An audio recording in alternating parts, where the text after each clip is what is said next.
মঙ্গলবার ভোররাতে নদিয়া কৃষ্ণনগরের বাগাডাঙ্গা বারোয়ারি জগদ্ধাত্রী প্রতিমা বিসর্জনের সময় গদা হাতে নিয়ে বেরিয়েছিলেন পুজো কমিটির সদস্যরা। অভিযোগ, পুলিশ সেই গদা কাটতে গেলে পুলিশের সাথে ঝামেলা শুরু হয়। পুলিশ লাঠি চার্জ করে বলে অভিযোগ। এই ঘটনায় বেশ কয়েকজন আহত হয়। পরে বিশাল পুলিশ বাহিনী উপস্থিত হয়ে পরিস্থিতি নিয়ন্ত্রণে আনে।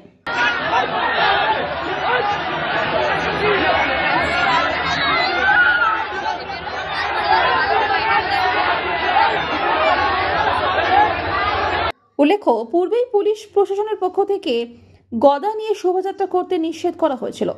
इम्पोर्टेंट इंस्ट्रक्शंस आते हैं, आप जब पोजीशन लेके निकलते हैं, हम लोग कोई भी सिख, गदा या फायरवर्क्स कोई अलाउ नहीं करेंगे।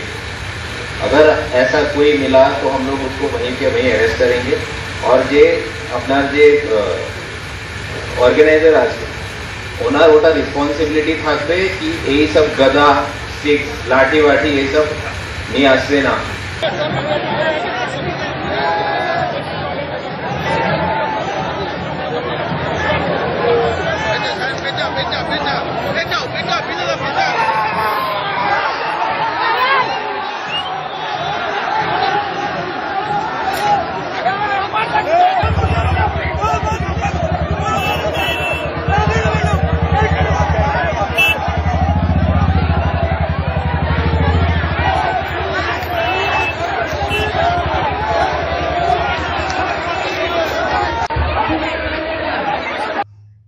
নদিয়া থেকে মাধব দেবনাথের রিপোর্ট, আনন্দ বার্তা।